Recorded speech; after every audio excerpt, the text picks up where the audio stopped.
Oi, gente, tudo bem? O meu nome é Rebeca Benkendorf e eu vou continuar agora a apresentar para vocês a nossa sequência de 5 aulas, chegando agora na nossa aula 2. Bem, eu vou começar essa aula perguntando para vocês como que a gasolina é usada como combustível.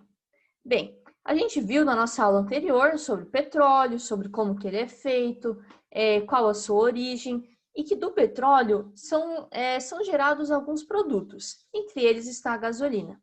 Mas como que a gasolina sai daquele produto até se tornar um combustível para os automóveis?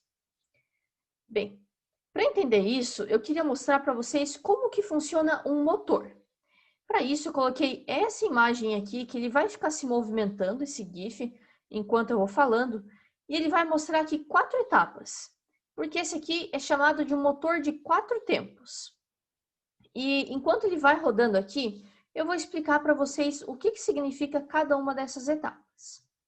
A primeira delas se chama admissão, que é quando essa válvula aqui em cima, ela abre e permite que dentro dessa câmara aqui entre combustível e ar. Essa mistura fica aqui dentro dessa câmara. Logo na segunda etapa é feita a compressão, quando o pistão, que é essa parte aqui de baixo, se move de uma forma que diminui o tamanho dessa mistura ali dentro da câmara. A terceira etapa é a explosão, que é quando o pistão comprime ao máximo essa mistura aqui dentro da câmara, é soltada uma pequena fagulha que faz com que essa mistura de ar mais combustível exploda e aumente de novo o tamanho dessa câmara, ou seja, empurre esse pistão para baixo. E a quarta etapa é chamada de exaustão, que é quando essa válvula aqui de cima, ela abre de forma a liberar os gases emitidos nessa explosão. Mas como que ocorre essa queima, né? Porque pra gente, numa aula de química, o que mais importa nessas 4 etapas do motor é aquela terceira etapa, que é onde ocorre a combustão do combustível com o ar. Por que a gente precisa de combustível e de ar, né? Por que será que só o combustível sozinho já não daria certo a queima? Bem, para entender isso, a gente tem que olhar para um lado da química chamado de termoquímica, que é o estudo das reações e dos processos de mudança de estado físico que envolvem trocas de energia na forma de calor. Mas vocês sabem o que é o calor? Bem, o calor é a passagem de energia térmica entre dois corpos com temperaturas diferentes. Essa é a definição. Mas eu trouxe para vocês um exemplo. Considerem que a gente tenha dois objetos. Esse primeiro aqui a uma temperatura de 40 graus e esse aqui a uma temperatura de 10 graus. Se eles estiverem sozinhos, isolados um do outro, eles vão permanecer naquela temperatura. Porém, se esses dois corpos se encostarem, vai acontecer uma passagem de calor do objeto mais quente para o objeto mais frio. Ou seja, vai acontecer uma passagem de energia térmica entre esses dois corpos. E esse conceito é importante para vocês entenderem depois, tanto as reações químicas como os processos de mudança de estado físico que vão acontecer. Alguns exemplos que existem, que são estudados pela termoquímica são a passagem do estado gasoso para o estado líquido, a passagem do estado líquido para o estado sólido. Qualquer reação de queima envolve, sim, uma troca de calor, envolve uma troca de energia térmica e também a reação de fotossíntese. Essa pode parecer um pouquinho estranho para vocês agora, mas depois eu vou explicar um pouquinho melhor o como que acontece essa troca de energia dentro dessa reação. Olhando agora para a questão das mudanças de estado físico. Bem, para explicar isso aqui, eu trouxe essa imagem aqui para vocês.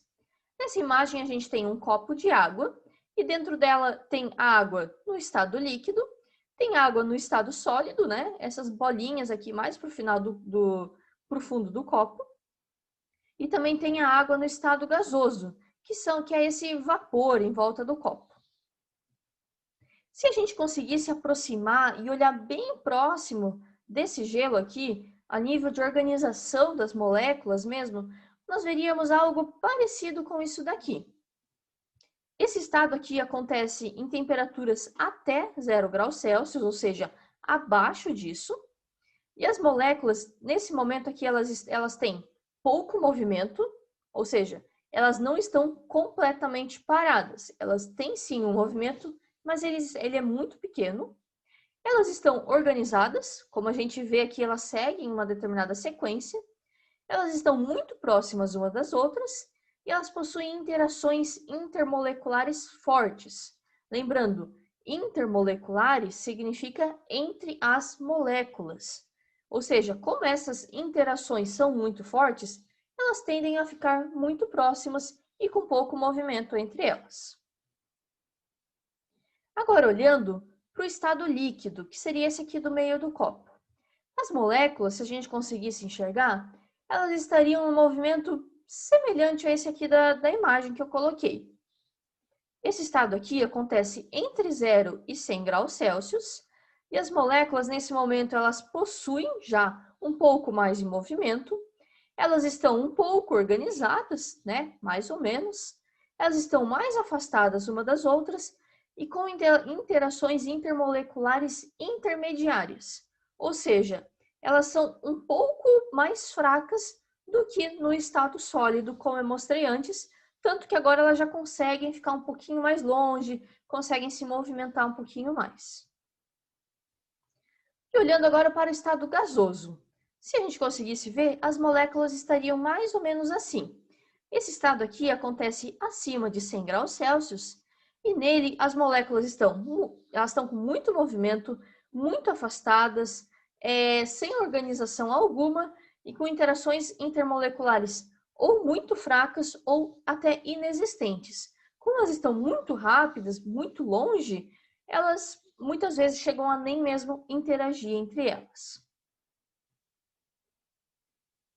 Agora, se a gente fosse comparar, né, esses três estados físicos, o estado sólido, até 0 graus, com as moléculas muito próximas e paradinhas entre elas, o estado líquido entre 0 e 100 graus Celsius, já com um pouco mais de movimento, e o estado gasoso, acima de 100 graus Celsius, com esse movimento intenso e elas muito distantes uma das outras.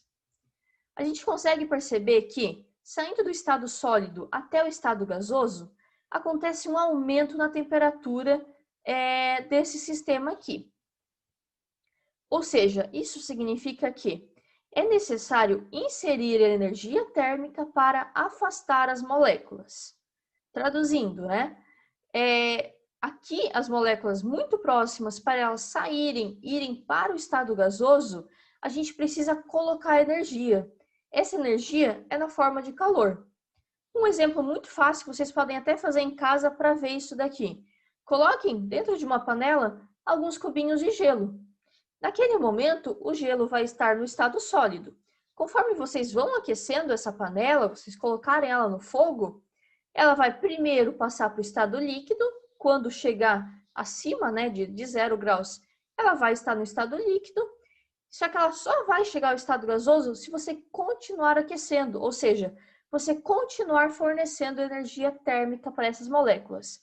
Aí sim, elas vão se afastar, vão diminuir ainda mais a interação entre elas e ela vai entrar no estado gasoso. Nessa parte agora da aula, eu vou passar para vocês 2 exercícios para vocês resolverem nessa parte da aula. O primeiro deles é para vocês pesquisarem o nome dos processos de mudança do estado físico da água. Ou seja, qual que é o nome da mudança do estado sólido para o líquido ou do líquido para o gasoso? Pesquisem isso que vocês devem encontrar. A segunda questão é: explique a mudança do estado sólido para o líquido da água, considerando a absorção de energia. Ou seja, como que acontece, né, olhando para as moléculas, como se a gente conseguisse perceber qual a diferença que tem do estado sólido para o líquido? Por que acontece essa mudança? É necessário inserir energia naquele sistema ou retirar? Bem, para essa atividade vocês terão um tempo de 15 minutos. Agora, olhando para o lado da termoquímica, que fala das reações químicas. Para estudar essa parte, eu escolhi a molécula do octano, Porque o octano é um dos principais componentes da gasolina. Eu já tinha comentado antes que a gasolina é feita por uma mistura de hidrocarbonetos. O principal deles é o octano, que, como a gente vê aqui, ele é composto por apenas moléculas de carbono e hidrogênio.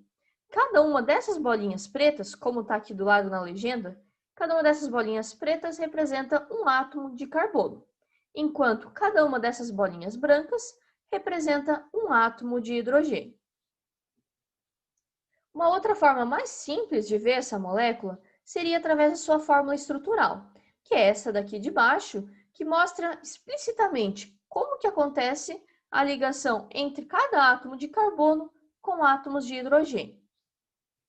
E uma outra forma ainda mais simples seria através da fórmula molecular, que ela mostra o número de átomos que nós temos de carbono e de hidrogênio nesse composto aqui.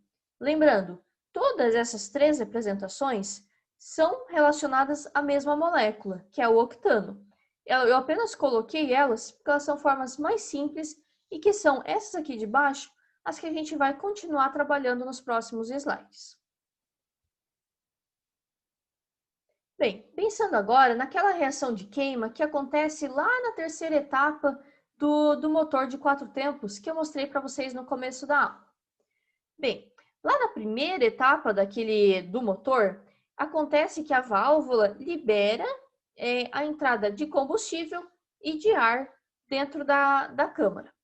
Bem, o combustível a gente representa aqui como sendo o octano, que, como eu falei, é o principal componente do combustível da gasolina, pelo menos, né? E o ar vai ser considerado como oxigênio, porque o principal componente do ar é o oxigênio e ele também é o que realmente participa dessa reação de combustão. Quando esses dois reagentes reagem entre eles, eles formam CO2, que é dióxido de carbono, e água, que é o H2O.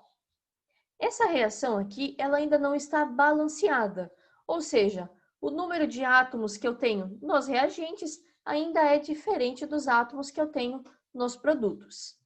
Para fazer isso, basta a gente balancear. Isso aqui também vocês já viram lá em outros momentos das nossas aulas, então eu não vou me delongar nessa parte.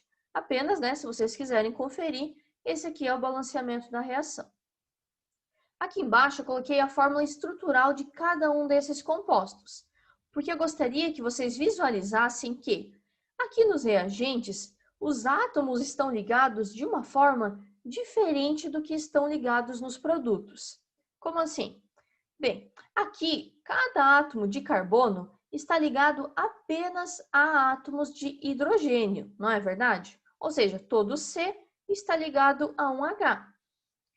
Já aqui do outro lado, nos produtos, todos os átomos de carbono estão ligados a átomos de oxigênio. Ou seja, como que aconteceu essa mudança? Como que o carbono deixou de estar ligado ao hidrogênio e passou a se ligar ao oxigênio?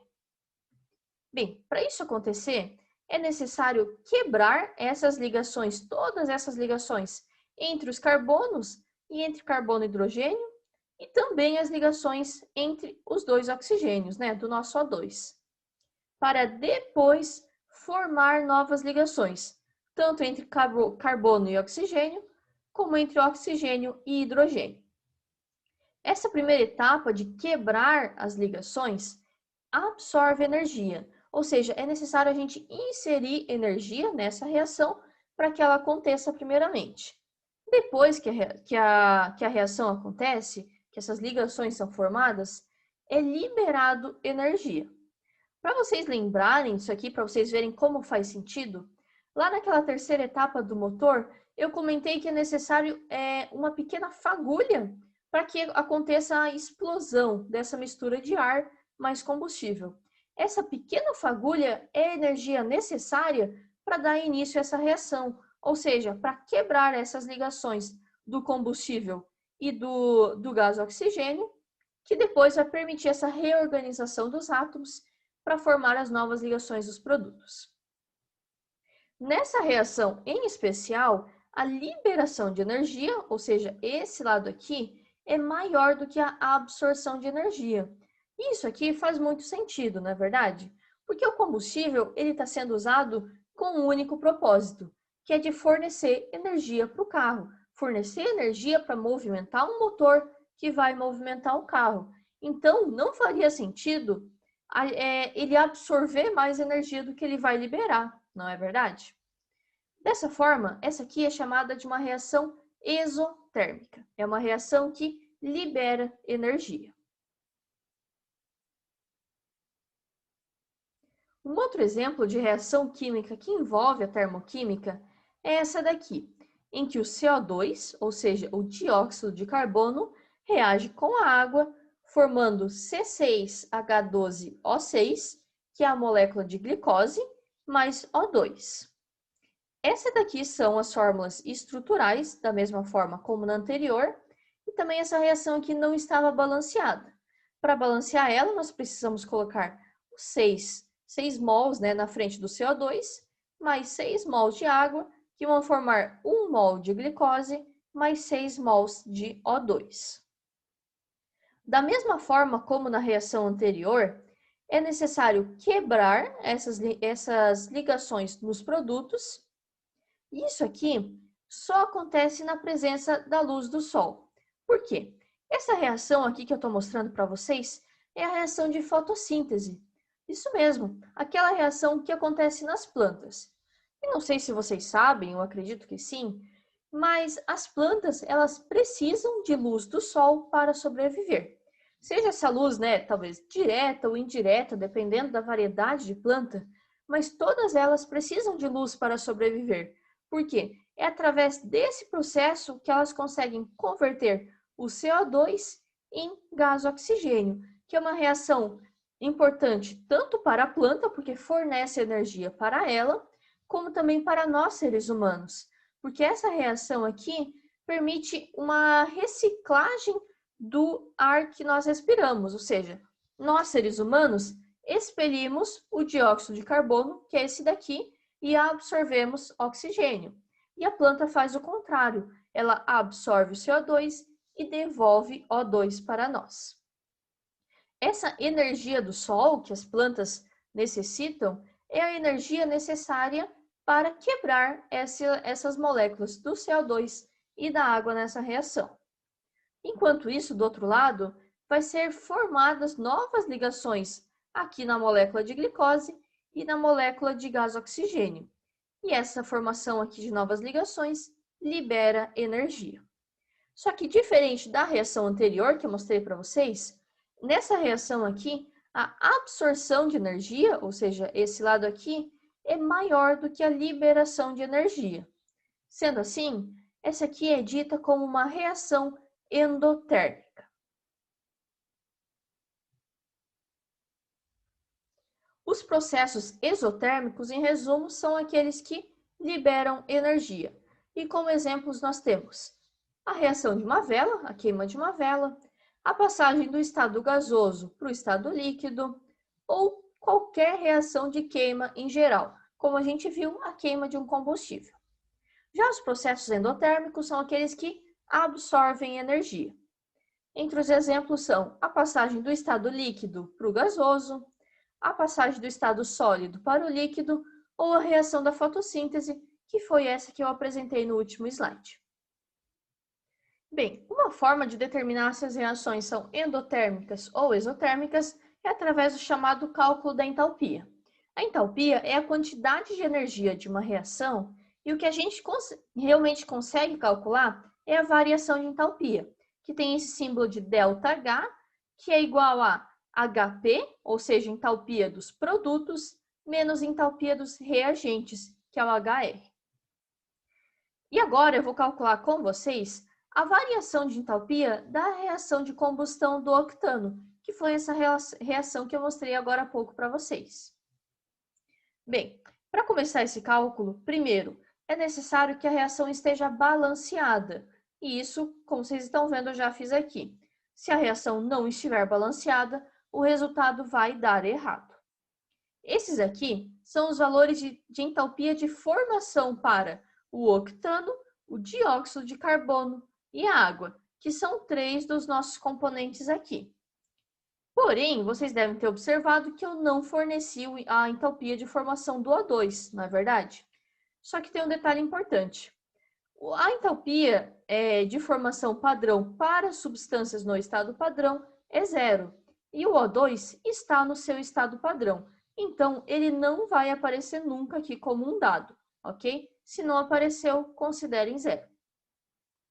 Outro ponto importante é que aqui, quando forem incluir os dados nessa fórmula, deve sempre multiplicar os valores pelo número de mols. Ou seja, esses valores aqui devem ser multiplicados de acordo com o número de mols daquele reagente ou daquele produto. Agora, resolvendo essa conta. A entalpia dos produtos é 8 vezes, né? Porque 8 é a quantidade de mols do CO2, 8 vezes menos 393,5, que é a entalpia padrão de formação do CO2, mais 9 vezes, que é o número de mols de água, menos 286, que é a entalpia de formação para a água. Resolvendo essa conta, a gente chega no resultado de menos 5.722 kJ, é a entalpia dos nossos produtos. Já a entalpia dos nossos reagentes, nós temos aqui dois reagentes. O O2, a sua entalpia é zero, como eu já havia comentado. Então, resta apenas a entalpia do octano, que é menos 250 kJ. Aplicando esses valores na fórmula, nós temos que o ΔH é menos 5.472 kJ. Como esse resultado aqui é negativo, sempre que o resultado da variação de entalpia for negativa, vai significar uma liberação de energia. Quais são as reações que liberam energia? São aquelas exotérmicas. Agora eu vou passar para vocês um exercício para que vocês respondam sozinhos. Gostaria que vocês calculassem a entalpia da reação da fotossíntese e determinem se essa reação é endotérmica, ou seja, ela tem um sinal positivo, ou é exotérmica, tem um sinal negativo. Essa aqui é a reação da fotossíntese e esses são os dados. Sempre lembrando que a entalpia para as substâncias no estado padrão é zero e que deve sempre multiplicar os valores pelo número de mols. Para essa atividade agora, vocês vão ter um tempo de 10 minutos. Bem, resolvendo agora com vocês essa conta. A entalpia dos produtos, vocês devem ter chegado em um valor de menos 1.012,5 kJ, enquanto a entalpia dos reagentes, que é o CO2 e a água, chega no valor de menos 4.077 kJ.